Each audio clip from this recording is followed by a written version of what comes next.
Kani gade ka Pati CCTV, bat pidang pet yaki kubor baman kasni. Kalampong ilakai football jangka First Division, kebalapolong dekat Shillong Sports Association, henin kesengi ke arpsan terek unai lor arja kapra, kelasaki kawai ni kejelakai pedang kejeng khai, hak kejekon pedang kekenhon, nasor kam, bat kawa ingdo dan not lanot. Hak baboro ar kinong ilakai kim simala bat beki kejar, nadu basdang kejengikon hak kelas step, tak hadu bandakut no ke kelamian.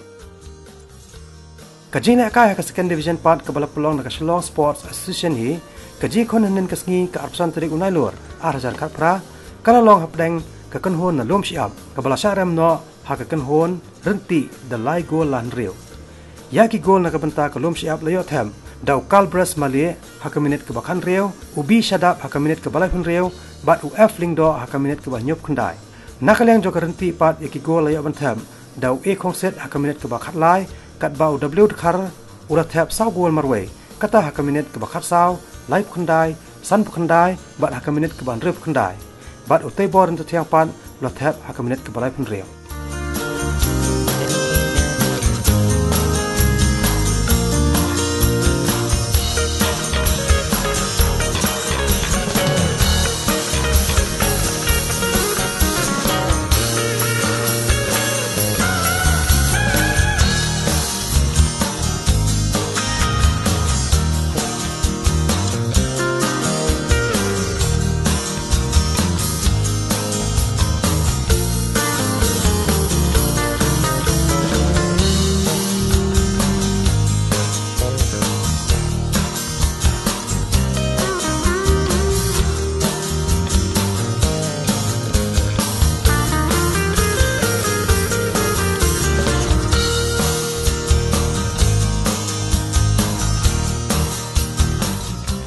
Hakalampong ilaka jangka third division part henin kesengi ke arpsan terek unai lor ahjakat pra lasaki ke jengkon ke besukut no ada ke jengkat hapedeng ke umpernai bat ke karang hakba baro artli kirang ilakai kem semlayo berpeki ekajar